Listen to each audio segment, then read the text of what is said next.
മുണ്ടക്കയിലും ചൂരൽമലയിലും ആശയറ്റുപോയ ജീവിതങ്ങളെ ചൂണ്ടിക്കാട്ടി പണപ്പിരിവ് നടത്തിയിട്ട് അതിന്റെ കണക്ക് ചോദിച്ചാൽ കൈമലർത്തി കാണിക്കുന്ന ഒരു കൂട്ടരുണ്ട് ഇവിടെ.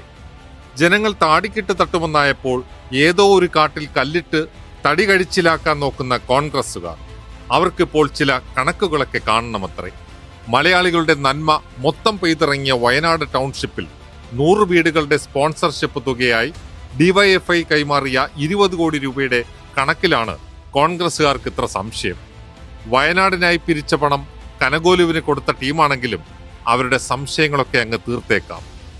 CMDRF നൽകിയ തുകയ്ക്ക് എന്തിന് PIU റെസീപ്റ്റ് എന്നാണ് ആദ്യ ചോദ്യം. വയനാട് പുനർനിർമ്മാണത്തിനായി പലതരത്തിലുള്ള സഹായങ്ങൾ സർക്കാർ പ്രതീക്ഷിച്ചിരുന്നു. ഏതൊരാൾക്കും ആ ഉദ്യമത്തിൽ പങ്കുചേരുവാനുള്ള ഏറ്റവും എളുപ്പമുള്ള മാർഗമായാണ് CMDRF സംഭാവനകൾ മാറുന്നത്. ആദ്യഘട്ടത്തിൽ CMDRF മുഖേന മാത്രമാണ് സഹായം സ്വീകരിച്ചിട്ടുള്ളതും. പുനരധിവാസം സംബന്ധിച്ച് ടൗൺഷിപ്പ് എന്ന ആശയം രൂപപ്പെട്ടതോടെ സ്പോൺസർഷിപ്പ് എന്ന ആശയവും പുതിയതായി ഉയർന്നു വന്നു. ഈ സാധ്യതകളെല്ലാം വിശദമായി പ്രതിപാദിച്ചാണ് 2025 ജനുവരി 15 സർക്കാർ ഉത്തരവ് പുറപ്പെടുവിച്ചത്. 100 വീടുകൾ നിർമ്മിക്കുന്നതിന് ആവശ്യമായ 20 കോടി രൂപ നൽകുവാൻ തയ്യാറായ DYFI ആ ഉത്തരവ് പ്രകാരം സ്പോൺസറായി മാറി. ഒരു സ്പോൺസർ എങ്ങനെയാണ് ഈ പദ്ധതിയിൽ പണം മുടക്കേണ്ടത്?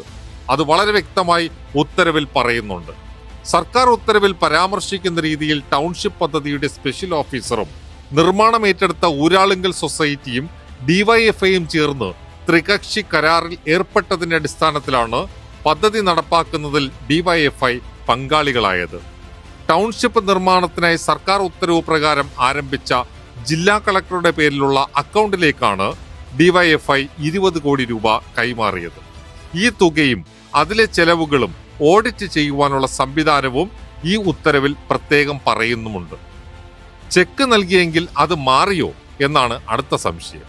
ജില്ലാ കളക്ടറുടെ പേരിലുള്ള ടൗൺഷിപ്പ് പ്രോജക്ടിന്റെ അക്കൗണ്ടിൽ പണം ലഭിച്ചതിന്റെ രേഖകൾ കണ്ടാൽ ആ സംശയം തീരുമല്ലോ. അത് കണ്ടോളൂ. അടുത്ത സംശയം നൽകിയ തുകയാണോ നൽകാനുള്ള തുകയാണോ എന്നാണ്. അക്കൗണ്ടിലേക്ക് പണം കൈമാറിയ രേഖകൾ കണ്ട് തൃപ്തിയായ സ്ഥിതിക്ക് ഇതിൽ കൂടുതൽ മറുപടി വേണ്ടല്ലോ.